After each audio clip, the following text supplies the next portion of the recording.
Hello दोस्तों, स्वागत है आप सभी का आपके अपने YouTube channel M R world point में। आज आपके प्रैक्टिस सेट नंबर 9 लेके आए हैं। इससे पहले के प्रैक्टिस सेट नंबर डाले जा चुके हैं। यदि आप नहीं देखें देख लीजिए और अपनी तैयारी का आकलन कर लीजिए। तो चलिए शुरू करते हैं आज का प्रैक्टिस सेट।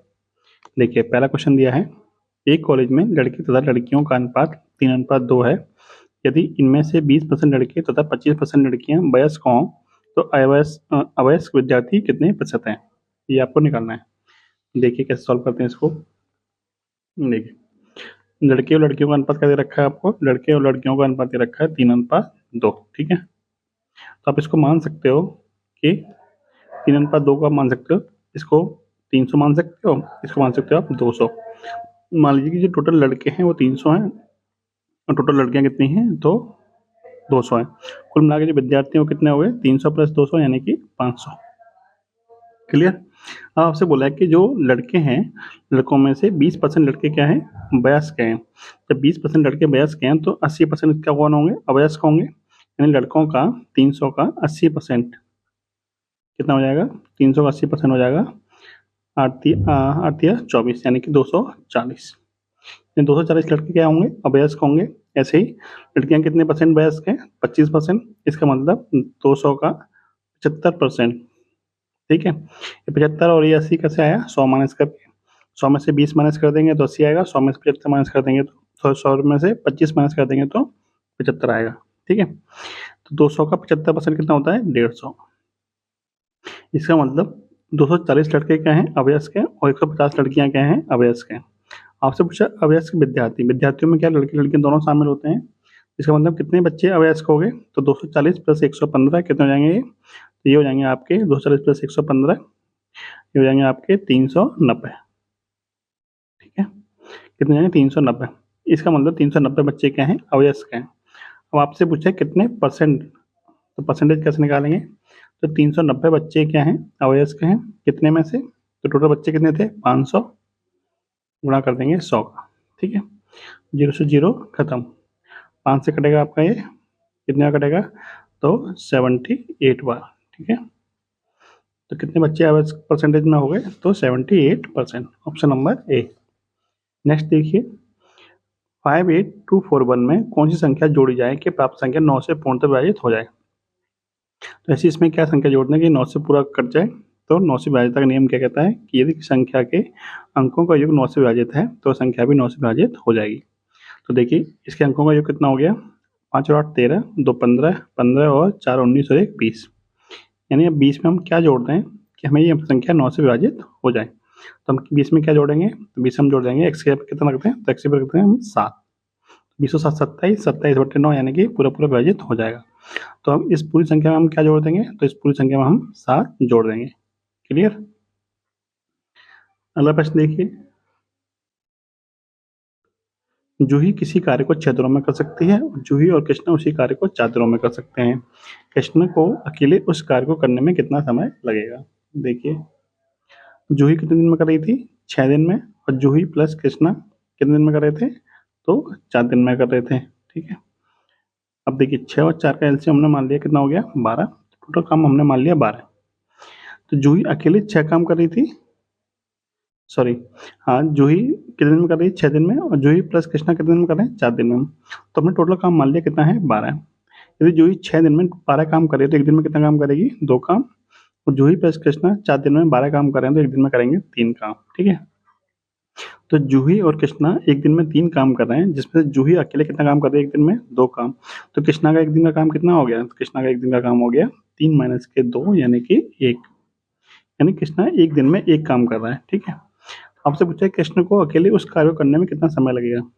टोटल काम कितना है, 12 यूनिट। तो 12 यूनिट को करने में एक दिन के हिसाब से कितना समय लग जाएगा, तो 12/1 यानी कि 12 दिन। ठीक है, चूंकि कृष्णा एक दिन में 1 काम कर रहा है तो 12 काम को करने में कितना समय लग जाएगा, 12/1 यानी कि एक कितना आ जाएगा, 12 दिन। Option number C. अगला प्रश्न देखिए, क्वेश्चन है, ए की कार्य क्षमता बी की कार्य क्षमता की दोगुनी है। यदि बी एक कार्य अकेले 12 दिनों में कर सकता है तब दोनों मिलकर पूरा कार्य कितने दिनों में करेंगे।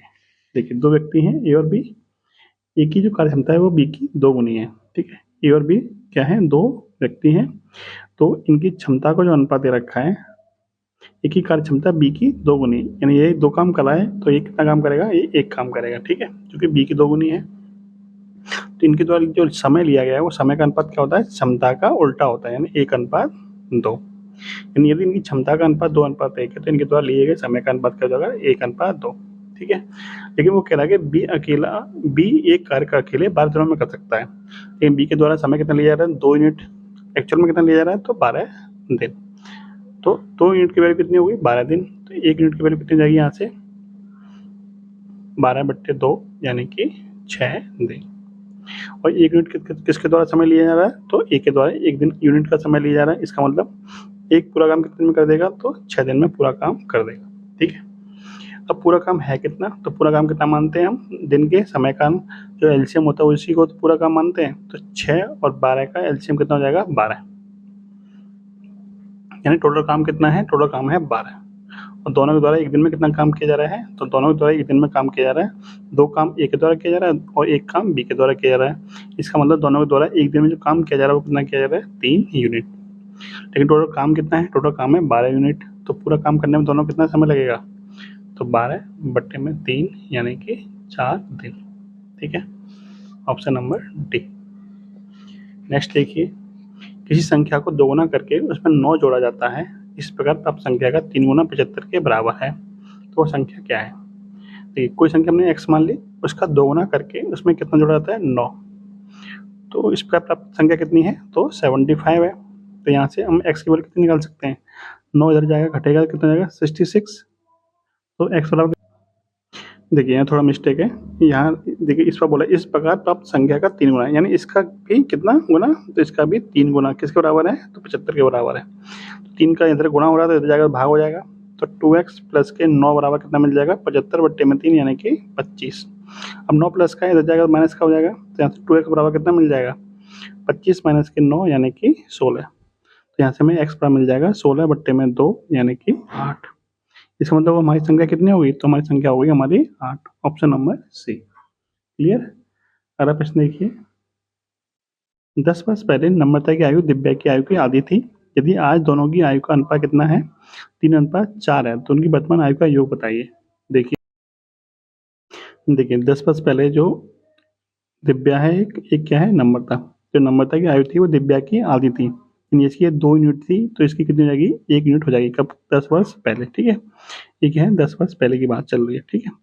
अब क्या कह रहा है, वर्तमान में दोनों का अनुपात कितना है, 3:4 है। क्लियर। तो अब ये देखिए, ये 2 से कितना बढ़ गया, 4, ये कितना बढ़ गया, 1 से 3। इसका मतलब डिफरेंस कितना है इनका, 2। डिफरेंस क्या होना चाहिए, समान होना चाहिए। और ये डिफरेंस किसके बराबर है, 10 वर्ष पहले से वर्तमान तक 10 वर्ष का ही अंतर होगा। तो 2 यूनिट की वैल्यू कितनी होगी, 2 यूनिट की वैल्यू होगी आपकी 10 वर्ष। यहाँ से 1 की कितनी हो जाएगी, 1 की हो जाएगी 5 वर्ष। आपसे पूछा गया कि उनकी वर्तमान आयु का योग क्या होगा, तो उनकी वर्तमान आयु का योग है कितना, 3 और 4 7 यूनिट। तो 7 की वैल्यू कितनी हो जाएगी, 7 की वैल्यू हो जाएगी 7 गुणा 5 यानी कि 35 वर्ष, ठीक है। Option number D. अब इन सब से बचने के लिए भी आप पता है एक तरीका अपना सकते थे, वो कौन सा था, आपसे वर्तमान आयु का योग पूछा है, तो वर्तमान आयु का योग है कितना, 3 और 4 7। तो जो भी आपका आंसर होगा वो 7 से करना चाहिए। ऑप्शन चेक कर लीजिए, एक ही ऑप्शन ऐसा था जो 7 से विभाजित है, ठीक है। तब डायरेक्ट भी आंसर निकाल सकते थे। अगला प्रश्न देखते हैं। क्वेश्चन है, 1200 मीटर लंबे किसी पुल के दोनों ओर 2 व्यक्ति खड़े हैं, यदि वे एक दूसरे की ओर क्रमशः 5 मीटर प्रति मिनट और 10 मीटर प्रति मिनट की चाल से चलें तो वे कितने समय में एक साथ मिलेंगे। तो देखिए, ये मान लीजिए 1200 मीटर लंबा पुल है, ठीक है। एक व्यक्ति इधर को चल रहा है और एक व्यक्ति इधर को चल रहा है। जब एक दूसरे विपरीत चलेंगे तो इनकी सापेक्षिक चाल क्या होगी, दोनों की सापेक्षिक चाल क्या होगी, जुड़ जाएगी। सापेक्षिक चाल हो जाएगी 5 + 10 यानी कि 15 मीटर प्रति मिनट, ठीक है। क्लियर। अब जरा ये देखिए कि देखिए आपसे पूछा गया है, आपसे समय पूछा है, कितने समय के साथ वो एक साथ, कितने समय के बाद में एक साथ मिल जाएंगे। तो समय बराबर क्या होता है, समय बराबर होता है दूरी बट्टे चाल, दूरी बट्टे चाल। दूरी है कितनी दोनों के बीच की, 1200 मीटर। चाल कितनी है, चाल हो जाएगी इसकी 15 मीटर प्रति मिनट, ठीक है। तो 15 से कटेगा, कितना कटेगा, 15 × 120 यानी कि 80 मिनट। यानी वो एक दूसरे से कितने मिनट के बाद मिल जाएंगे, तो एक दूसरे से मिल जाएंगे आपके 80 मिनट के बाद। ऑप्शन नंबर बी एकदम सही है। नेक्स्ट देखिए, अनूप, हरेंद्र और शिवेश ने एक चारागाह किराए पर लिया। उन्होंने उसका क्रमशः 5, 6 तथा 9 दिनों तक उपयोग किया। यदि चारागाह का कुल किराया 2400 रुपये हो तो हरिंदर द्वारा दी गई राशि क्या होगी? देखिए, चारागाह जो किराया बटेगा वो उनके द्वारा यूज किए गए दिनों के अनुपात में बटेगा। तो अनूप ने कितना दिन यूज किया? तो अनूप ने दिन यूज किया 5, हरिंदर ने कितना यूज किया? 6 दिन, और शिवेश ने किया 9 दिन। ठीक है, इन तीनों का अनुपात कितना हो गया? 5:6:9। क्लियर? तो इन तीनों के द्वारा यूज किया गया कुल योग कितना हो गया? 5 और 6 11 9 20। ठीक है, और 20 की वैल्यू कितनी दे रखी है? 2400, यानी कि 20 यूनिट बराबर है 2400। तो यहाँ से आपसे 1 यूनिट की वैल्यू कितनी जाएगी? 2400 बटे में 20, जो कितने के बराबर होगी? 120 के बराबर। ठीक है, यानी यहाँ से 1 यूनिट की वैल्यू मिल गई आपको 120। क्लियर? अब आपसे पूछा है कि हरिंदर द्वारा दी गई राशि क्या थी? तो हरिंदर ने कितने यूनिट यूज किया था? 6 दिन। 6 के अनुपात में 1 की वैल्यू 120 है, तो 6 की वैल्यू कितनी जाएगी? 6 की वैल्यू हो जाएगी 120 गुणा 6, यानी कि 720 रुपये। ठीक है, क्लियर?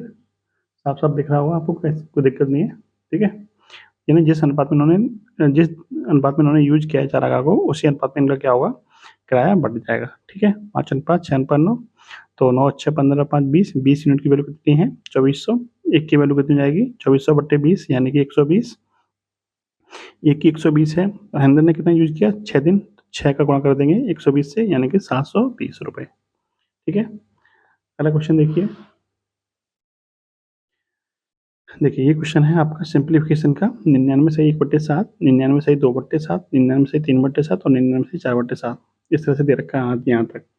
इन सबका जोड़ निकालना है। देखिए, जोड़ कैसे निकालते हैं, उससे पहले आप एक चीज़ समझिए। जैसे मान लीजिए कोई मिश्रित भिन्न लिखी हुई है 2 सही 3/4, इसको हम और कैसे लिख सकते हैं? इसको हम लिख सकते हैं 2 + 3/4। ठीक है, दोनों की वैल्यू क्या है? सेम है। दोनों की वैल्यू क्या है? सेम है। तो आप चाहे इस तरह से लिख लीजिए, चाहे आप इस तरह से लिख लीजिए, दोनों की वैल्यू पे कोई असर नहीं पड़ेगा।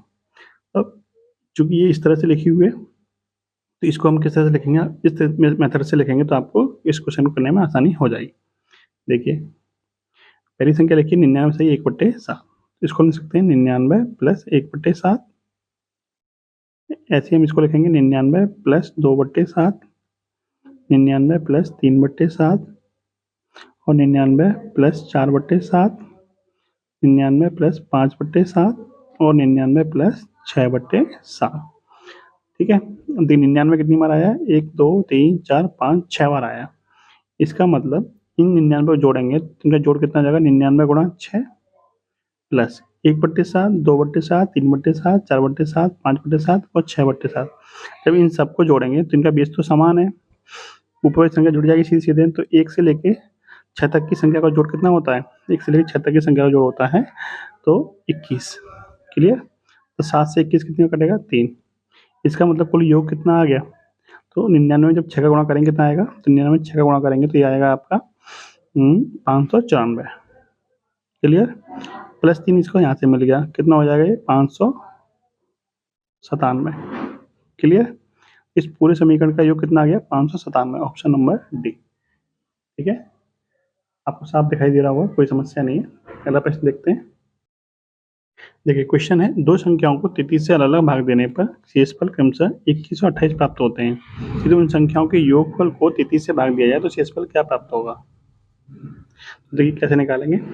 जब दोनों के योग को 33 से भाग दिया जाता है तो हम कैसे निकालेंगे? तो दोनों को योग कर लीजिए, 21 + 28। ठीक है, और जिससे हम भाग किया है उसको घटा दीजिए, 33। कितना हो जाएगा? 21 + 28 49 माइनस के 33 कितना हो जाएगा? ये आपका 16। 16 ही क्या बन जाएगा आपका राइट आंसर। ठीक है, जब दोनों के योग को हम 33 से भाग करेंगे तो शेष पर कितना मिलेगा? तो दोनों का योग माइनस के 33, यानी कि कितना बन जाएगा आपका? ये 60। नेक्स्ट क्वेश्चन देखिए, दो संख्याओं का योगफल 84 है और उनका मासा कितना है? 12 है। तो ऐसी संख्या में कुल युग्मों की संख्या क्या होगी? देखते हैं इसको। देखिए, संख्या का मासा कितना दे रखा है? 12। तो हम संख्या मान लेंगे 12a और 12b। दोनों का योग कितना दे रखा है? दोनों का योग दे रखा है 84। यहाँ से 12 कॉमन आ जाएगा, a + b बराबर कितना मिल जाएगा? 84। तो यहाँ से a + b बराबर 84/12 यानी कि 7। ठीक है, ए प्लस बी की वैल्यू कितनी मिल गई? 7। आपसे पूछा है ऐसे कितने जोड़े बन सकते, जोड़ों की संख्या बतानी है आपको, ऐसे कितने जोड़े हैं। तो देखिए, अब आप 7 के ऐसे टुकड़े करने हैं कि जिनमें आपस में कुछ भी कॉमन ना हो और जोड़ने पर 7 ही हो।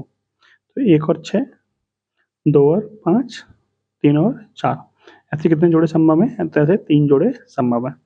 तो इसमें युग्मों की संख्या कितनी हो जाएगी? युग्मों की संख्या हो जाएगी आपकी 3। क्लियर? नेक्स्ट देखिए, किसी वर्ग के एक विकर्ण की लंबाई कितनी है? 15√2। इसका क्षेत्रफल क्या हुआ? देखिए, यदि वर्ग का विकर्ण क्या दे रखा है? a√2 दे रखा होता है। कब? जब a क्या है? a वर्ग की भुजा है। ठीक है, यानी यदि किसी वर्ग की भुजा a है, ठीक है, तो उसका विकर्ण कितना होता है? तो विकर्ण होता है आपका a√2।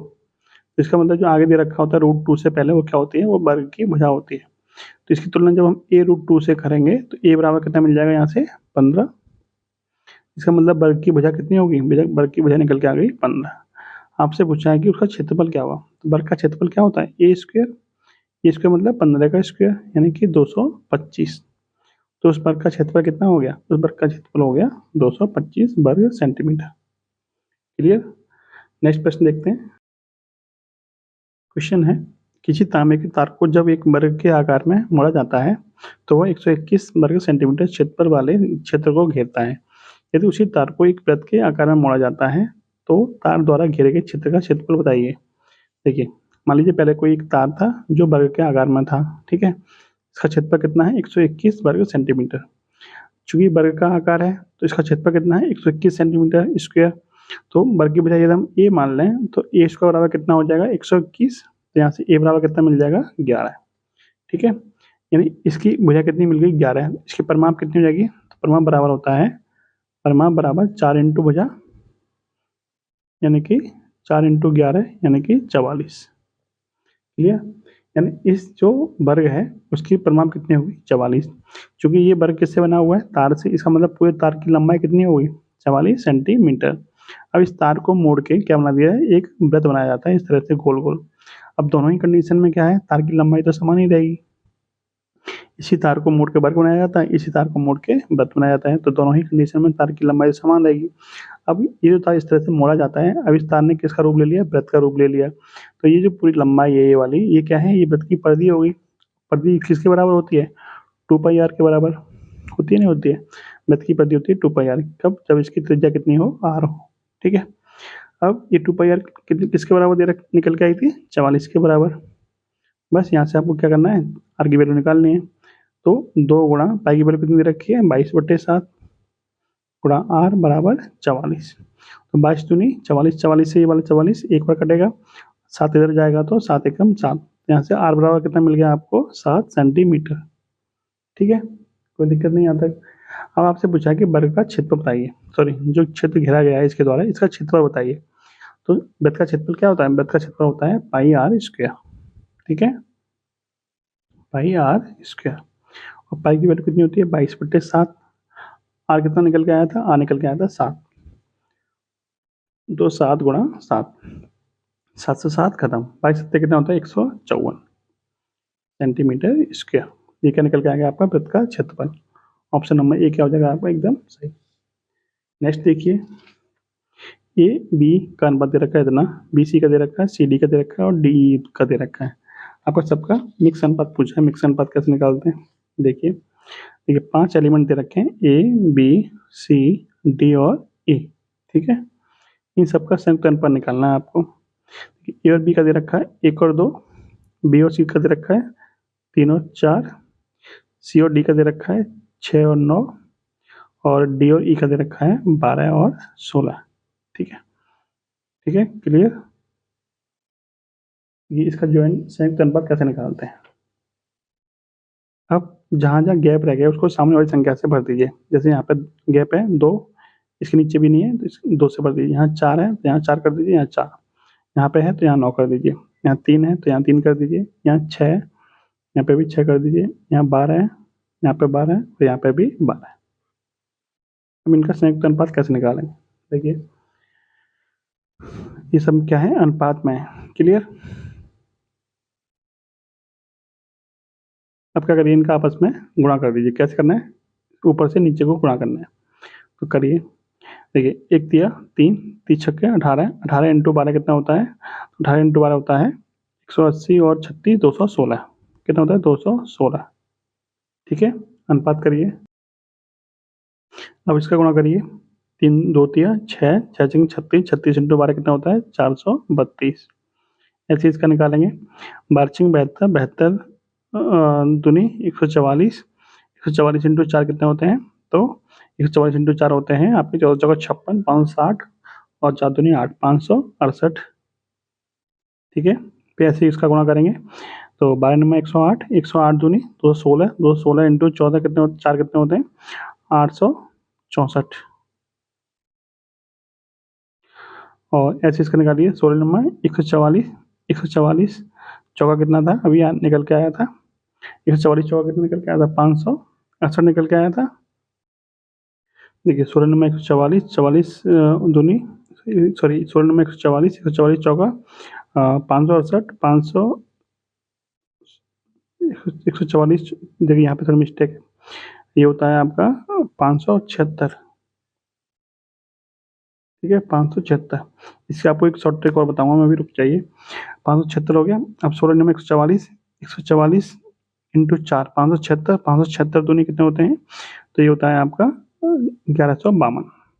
ठीक है, यानी इसको नए पेज पर दिखाता हूँ मैं आपको, कुछ जगह कम है यहाँ पे। देखिए अब नया अनुपात क्या निकल के आया, 216, 432 और 576 और 864, आपका 1152, यानी ये ABCD का अनुपात निकल के आएगा। अब इसमें जो भी कॉमन है आप उसको क्या कर दीजिए, काट दीजिए।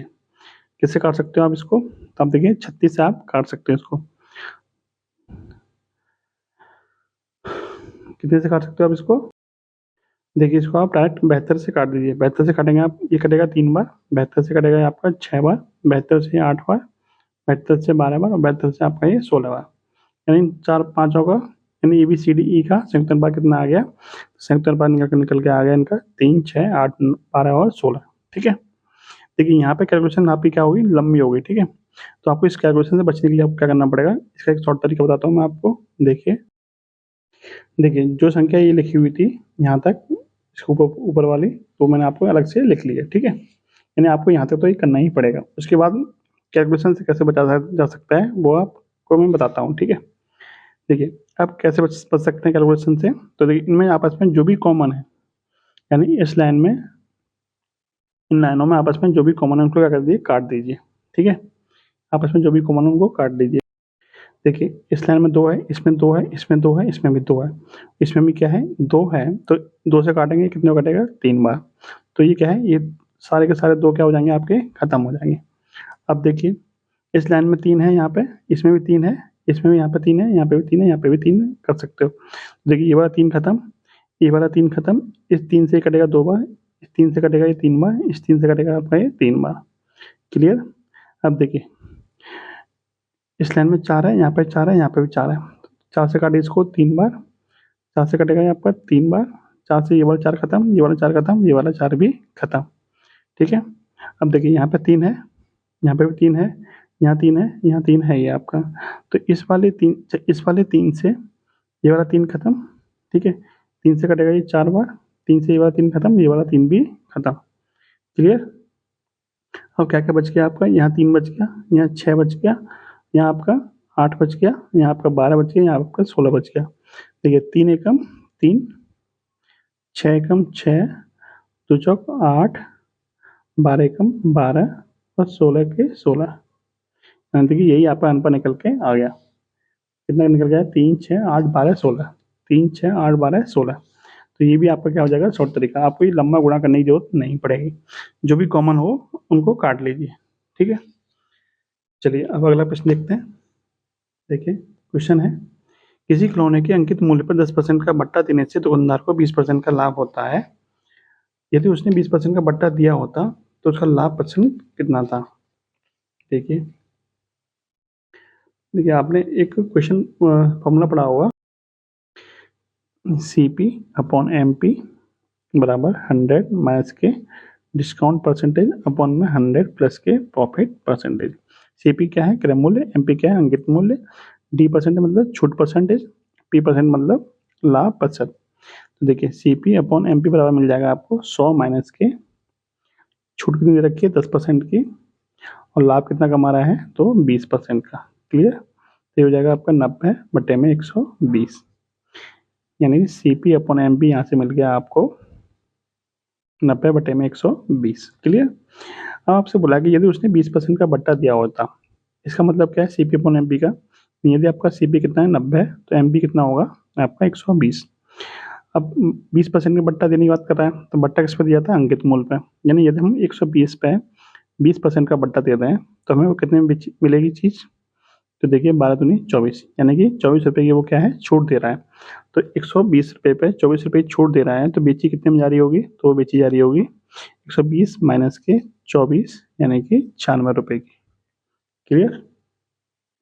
यानी 120 वाली चीज़ 96 रुपये में बेची जा रही है। तो अब नया MP क्या हो गया? नया विक्रय मूल्य क्या हो गया आपका? विक्रय मूल्य कितना हो गया आपका? तो 96 रुपये, यानी 96 यूनिट, सॉरी। आपसे पूछा उसका लाभ परसेंटेज बताइए। तो देखिए 90 रुपये की चीज़ थी, कितने में बेची जा रही है? 96 रुपये में, यानी कितने रुपये में कमा रहा है लाभ? तो 90 वाली चीज़ 96 में बेची जा रही है, इसका मतलब प्लस के 6 रुपये, यानी 6 रुपये का लाभ कमा रहा है। कितने परसेंट का लाभ हो गया? तो 6 का लाभ 90 रुपये पे गुणा कर देंगे 100 का। 6 से कटेगा 15 बार, 5 से कटेगा 3 बार, 5 से कटेगा 20 बार। तो 20 बट्टे 3 किसके बराबर होता है? 6 से ही 2 बट्टे 3 परसेंटेज के बराबर। Option number A. नेक्स्ट देखिए, किसी सप्ताह के प्रथम 4 दिनों का औसत 37 डिग्री था, अंतिम 4 दिनों का औसत 41 डिग्री था। यदि पूरे सप्ताह का औसत तापमान 39 डिग्री हो, तो चौथे दिन का तापमान कितना था? देखिए पूरे सप्ताह का तापमान कितना था? 39 डिग्री। पहले 4 दिनों का कितना था? 37 डिग्री, यानी कितना कम है 39 से ये? तो 2 डिग्री कम है। 4 दिनों पे कुल मिलाकर कितना कम हो जाएगा? 4 दूनी 8, यानी 8 डिग्री क्या हो गया? कम हो गया। अब ऐसे अंतिम 4 दिनों का औसत तापमान कितना है? 41 डिग्री, यानी औसत पूरे सप्ताह के औसत तापमान से कितना अधिक है? 2 डिग्री अधिक है। चूंकि 4 दिनों का है, तो कुल मिलाकर कितना अधिक हो गया? तो 8 डिग्री अधिक हो गया। यानी ओवरऑल पूरे सप्ताह पे कितना असर पड़ा? तो 0 डिग्री का असर पड़ा।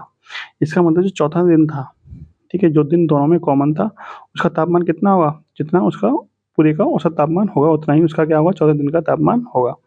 यानी जो चौथा दिन है उसका तापमान कितना रहा होगा? 39 डिग्री तापमान रहा होगा। ठीक है, यानी पहले 4 दिन 2 डिग्री के हिसाब से 8 डिग्री कम रहा, अंत के 4 दिन 2 डिग्री के हिसाब से 8 डिग्री अधिक रहा। तो ओवरऑल कितना असर पड़ा? 0 डिग्री का। तो इसका मतलब चौथे दिन का जो तापमान था वो 39 डिग्री ही रहा आपका। ठीक है, अगला क्वेश्चन देखते हैं। देखिए 5 संख्या का औसत तापमान है, सॉरी 5 संख्या का औसत कितना है? 7 है। 3 नई संख्याएं सम्मिलित करने पर 8 संख्याओं का औसत कितना हो जाता है? 8.5 हो जाता है। 3 नई संख्याओं का औसत कितना होगा?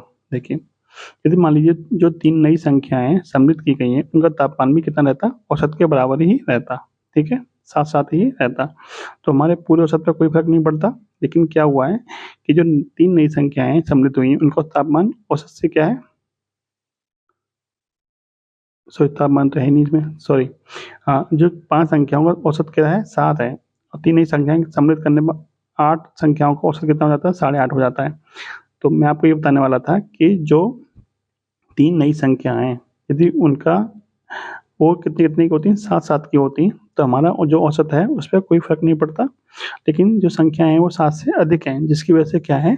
अधिक होने की वजह से जितना एक्स्ट्रा आया वो सब में बटा होगा। औसत का मतलब क्या होता है? सब में बराबर बराबर बटना।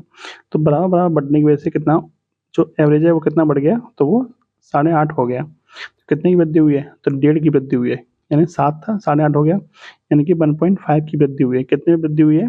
तो 8 संख्याओं में वृद्धि हुई है। जब 8 पर 1.5 की वृद्धि हुई है तो कितना हो गया ये? 12। यानी वो जो 3 संख्याएं वो साथ साथ तो लेके आई होंगी अपने साथ, प्लस 12 और एक्स्ट्रा लेके आई होंगी। तो कुल मिला के तीनों का योग कितना हो गया? कुल मिला के तीनों का योग हो गया आपका 7 या 21 और 12 33, यानी तीनों संख्याओं का योग कितना है? 33। जब तीनों संख्याओं का योग 33 है तो उनका औसत कितना होगा? 3 से भाग कर देंगे, कितना हो जाएगा ये? 11। यानी जो तीनों नई संख्या आई थी वो निकल के उनका योग कितना हो गया? तो उनका योग हो गया 33। औसत औसत कितना हो गया? औसत के लिए संख्या से भाग कर देंगे, 33 बट्टे 3 यानी कि 11।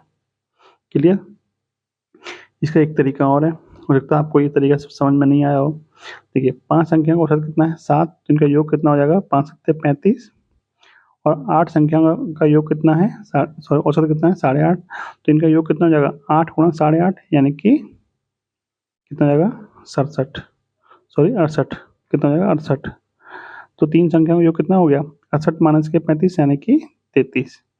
3 संख्याओं का योग 33 है तो उनका औसत कितना हो जाएगा, 3 से भाग कर देंगे कितना हो जाएगा 11। आप इस तरह से भी आप इसको कर सकते हो। नेक्स्ट देखिए, गेहूं के मूल्य में 20% कमी होने से ललिता 320 रुपये में 5 किलोग्राम अधिक गेहूं खरीद सकती है, तो गेहूं का आरंभिक मूल्य कितना था। देखिए, ये जो कस्टमर है उसको 5 किलोग्राम अधिक गेहूं क्यों मिल रहा है, क्योंकि 20% की दाम में क्या हुई है, कमी हुई है। यानी कि 5 किलोग्राम जो गेहूं अधिक मिल रहा है वो किसकी वजह से मिल रहा है, तो 320 के 20% की वजह से, ठीक है। यानी कि 32 दूनी 64, यानी कि 5 किलोग्राम का जो मूल्य हो गया वो कितना हो गया 64। तो यहाँ से 1 किलोग्राम का मूल्य कितना मिल जाएगा 64/5 यानी कि 12.8 रुपये, ठीक है, क्लियर। अब देखिए ये कौन सा मूल्य निकल के आया, ये मूल्य निकल के आया 1 किलोग्राम का जो घटा हुआ मूल्य है, यानी कि अभी का मूल्य निकल के आया। लेकिन आपसे पूछा गया आरंभिक मूल्य, यानी पहले कितना मूल्य था। तो देखिए कमी कितने परसेंट की हुई है, 20% की। 20% का भिन्न रूप क्या होता है 1/5। चूंकि कमी हुई है तो माइनस से दर्शाइए, क्लियर। इसका मतलब क्या है, माइनस के 1/5 का मतलब क्या है, क्योंकि ये क्या है मूल्य में कमी हुई है। यानी यदि मूल्य आपका पहले 5 था तो उस पर कितनी कमी हुई है, 1 की कमी हुई है। यानी कि अब मूल्य कितना हो गया, अब मूल्य हो गया 4 रुपये, सॉरी 4 यूनिट, क्लियर। इस 1/5 का मतलब ये है कि यदि पहले मूल्य आपका 5 था तो 1 की कमी हुई है, कमी दर्शा रही है, 20% की कमी हुई है ना, तो 1 की कमी हुई है। चूंकि 5 पे 1 की कमी हुई है इसका मतलब 4, यानी पहले मूल्य यदि आपका 5 था तब मूल्य कितना है 4, लेकिन अभी मूल्य है कितना 12.8 रुपये, यानी कि 4 यूनिट की वैल्यू कितनी है 12.8। तो यहाँ से आपसे पूछा गया आरंभिक मूल्य, आरंभिक मूल्य कितना था 5, 4 की वैल्यू 12.8 है, तो 5 की वैल्यू कितनी होगी 12.8 बटे में 4 गुणा 5, 4 से कटेगा आपका ये 3.2 बार, और 3.2 इंटू 5 कितना होता है, तो ये होता है 16, ठीक है। इसका मतलब पहले मूल्य कितना था, तो पहले मूल्य था 16, जिस पर 20% की कमी होने की वजह से कितना मूल्य हो गया ये, तो 12.8 का मूल्य हो गया।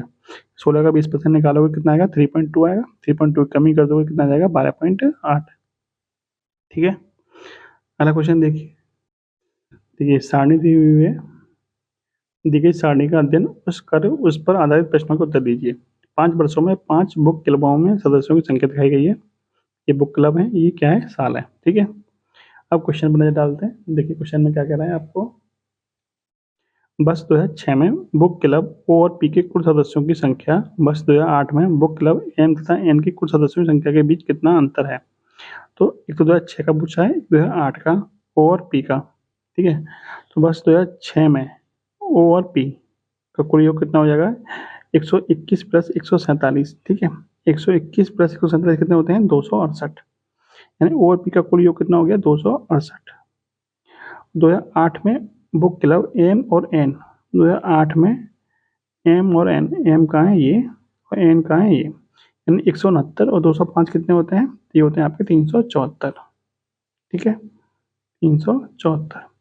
आपसे इन दोनों का अंतर पूछा है, तो इन दोनों का अंतर कितना होगा, यदि ये मान लीजिए ये भी 274 होते हैं तो 100 का अंतर हो जाता है, लेकिन कितना कम है, ये कम है आपका 6, इसका मतलब ये कितना डिफरेंस हो जाएगा 106, ठीक है। यानी दोनों के बीच का अंतर कितना हो गया 106।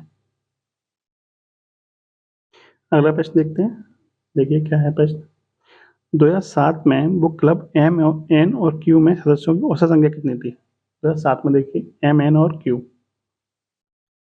2007 में एम एन और क्यू, एम का कितना है 133, 164, 133 प्लस 164 कितने हो गए, ये आपके हो गए 297, और क्यू क्यू में कितना है 234, तो इनको जोड़ेंगे कितना हो जाएगा आपका ये 300 और 200 500 531, कितना हो जाएगा 531। 531 का आपको एवरेज बताना है, तो 531 का औसत कितना हो जाएगा 531 बटे में कितनी संख्या थी 3, 3 से काटेंगे तो ये कटेगा आपका 3 दूनी 6, सॉरी 3 एकम 3, 2 बचेंगे, और 3 21, 3 21 कितने में कटेगा 177 बार कटेगा, यानी कि जो तीनों संख्या का औसत हो जाएगा वो कितना हो जाएगा 177, ऑप्शन नंबर सी। तो ये था आज का प्रैक्टिस सेट। वीडियो आपको कैसी लगी कमेंट बॉक्स में जरूर बताइएगा। जय हिंद जय भारत।